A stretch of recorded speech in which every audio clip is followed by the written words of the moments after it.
Le Conseil fédéral doit ouvrir des voies légales pour que les réfugiés puissent venir en Europe sains et saufs, ce qui signifie élargir les critères d'octroi de visa humanitaire.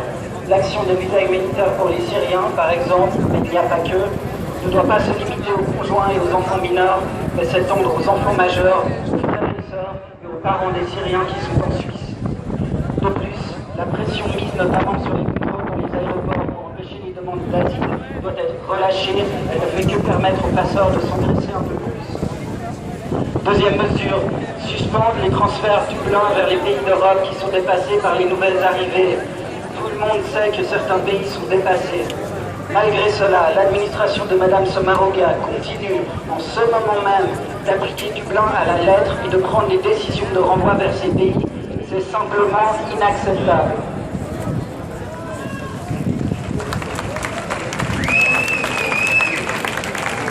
Troisièmement, la Suisse doit participer à l'alternative à l'accord de Dublin, qui vit peut-être ces dernières heures, et alternative qui est en train de se développer, à savoir répartir les réfugiés entre pays européens par des quotas. La Suisse doit assumer sa part en la matière. Quatrièmement, offrir des conditions d'hébergement décentes aux réfugiés.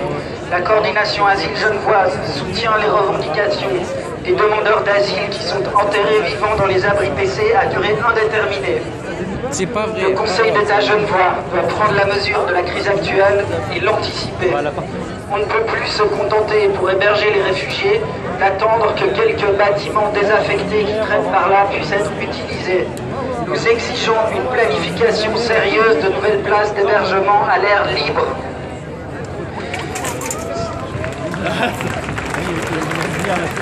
Cinquièmement, dans la restructuration de l'asile qui a été votée cette semaine au Conseil national, il est prévu que notre canton devienne le hub d'expulsion d'étrangers et de demandeurs d'asile pour toute la Suisse romande. C'est inacceptable au regard de l'histoire et des valeurs constitutives de la République genevoise. Pour terminer, j'aimerais dire qu'il ne s'agit pas simplement d'idéalisme.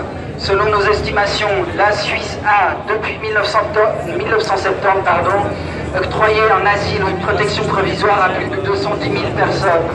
À force d'entendre les populistes crier au loup et les associations dénoncer des durcissements, nous minimisons peut-être le fait que notre politique d'asile est aussi, d'une certaine manière, un miracle.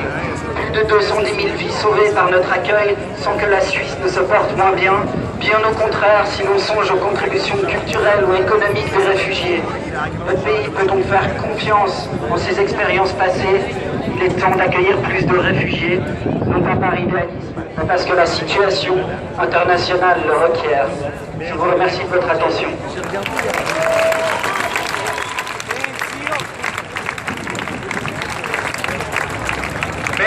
Merci à Aldo.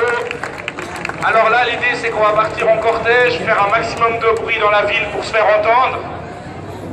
Je vous dis juste en deux mots le parcours, comme ça vous êtes au courant. Donc on va prendre dans la rue de la Coraterie par là, on va descendre place Bel Air, quai des Bergues, on va passer à travers les Paquis et on va remonter vers la rue de Lausanne pour aller devant le HCR, où on finira, donc le HCR, le Haut Commissariat aux réfugiés, on finira la manifestation avec aussi des prises de parole et un maximum de bruit pour que cette situation soit entendue aussi.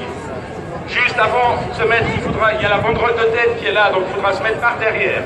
Je vous avertis juste qu'il y a 5 jeunes qui sont assis là-bas sous la statue d'Henri Dunant, c'est 5 jeunes des jeunesses identitaires, donc des gens d'extrême droite qui ont déjà provoqué un tout petit peu de raffut là-bas derrière. Je vous demande de passer devant eux en les ignorant, en